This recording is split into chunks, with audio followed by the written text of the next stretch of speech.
MNJ లాంటి cancer హాస్పిటల్లో, నిమ్స్ లాంటి క్యాన్సర్ హాస్పిటల్లో మేము లేటెస్ట్ ఎక్విప్మెంట్ తీసుకొచ్చి పెట్టాం. ఒక సిఎస్ఆర్ ఫండ్ కింద ఒక 30-40 కోట్ల రూపాయలు పెట్టి ఒక పెద్ద హాస్పిటల్ కూడా కట్టించారు. ఇవాళ మొత్తంలో దేశవ్యాప్తంగా నాకంటే ఎక్కువ వాళ్ళ దగ్గర స్టాటిస్టిక్స్ ఉంటాయి. అత్యధిక మరణాలు క్యాన్సర్ వల్ల వస్తున్నాయనేటువంటి డే టు డే అది పెరుగుతుందని, దానికి అనేక రకాల కారణాలని ఆ డెత్లోకి పోవసక్కర్లేదు.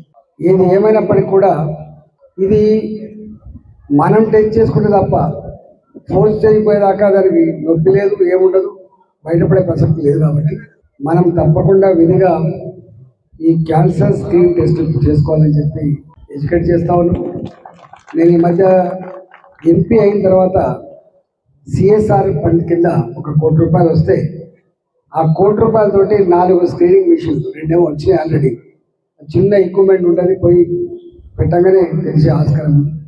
వెనుకట్లాగా మనం పోయి ఏదో టెస్ట్ చేయాల్సి అక్కర్లేదు. అనేక రకాల శాస్త్ర విజ్ఞాన ఆవిష్కరణలు వచ్చినాయి కాబట్టి చిన్న ఎక్విప్మెంట్ ఉంటుంది.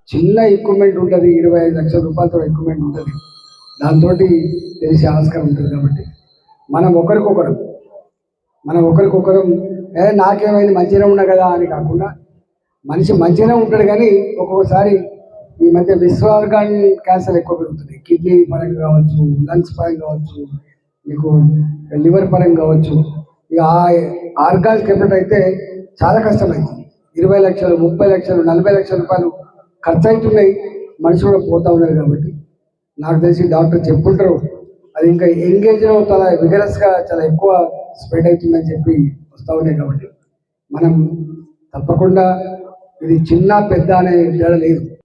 క్యాన్సరే కాబట్టి ఉన్నోళ్ళకి వచ్చినా అదే 10 ఖర్చు అవుతాయి, గుడిసెల్లో ఉన్న వాళ్ళకైనా అదే ఖర్చు అవుతుంది. అందుకని ఈ పేదవాళ్ళు ఎవరైతే ఉన్నారో వాళ్ళకి కనుక ఈ క్యాన్సర్ ఎఫెక్ట్ అయితే ఇక కాటికి తప్ప మరో మార్గం లేదని చెప్పి బాధపడుతున్న రోజులు మనం చూస్తూ ఉన్నాం. కాబట్టి ఇది ఎక్స్పెక్టెడ్ ఎక్స్పెండిచర్ కాదు. జనరల్గా ఈ హెల్త్ పరంగా వచ్చేటువంటి ఎక్స్పెండిచర్, ఇల్లు కట్టుకోవాలంటే ఎక్స్పెక్టెడ్ ఎక్స్పెండిచర్ ఉంటుంది.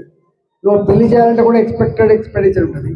కానీ టక్కనే క్యాన్సర్ డిటెక్ట్ అయింది, రూపాయి లేదు బ్యాంక్ అకౌంట్లల్లో, అమ్ముకుందామంటూ ఇల్లు ఉండదు, జాగు ఉండదు. కానీ క్యాన్సర్ అయితే ఇక ప్రభుత్వం చేయాల్సిందే తప్ప వేరే మార్గాలు లేవు. కాబట్టి దయచేసి ప్రజలకి మనం సెన్సిటైజ్ చేయాల్సిన అక్కడ ఉంది, ఎడ్యుకేట్ చేయాల్సిన అక్కడ ఉంది, ఎప్పటికప్పుడు స్క్రీనింగ్ చేసుకోవాల్సిన అక్కడ ఉంది. ఈ మధ్యకాలంలో మహిళలకు సర్వైకల్ క్యాన్సర్స్ కావచ్చు, బ్రెస్ట్ క్యాన్సర్స్ కావచ్చు, ఇంకా రకరకాల క్యాన్సర్ ఎక్కువ మందికి ఎఫెక్ట్ అవుతుందని మనం చూస్తూ ఉన్నాం. ఇవాళ కుటుంబాలని కంటికి రెప్పలాగా చూసుకునే వాళ్ళు ఎక్కువ పాత్ర పోషిస్తున్న మహిళలు. ఆ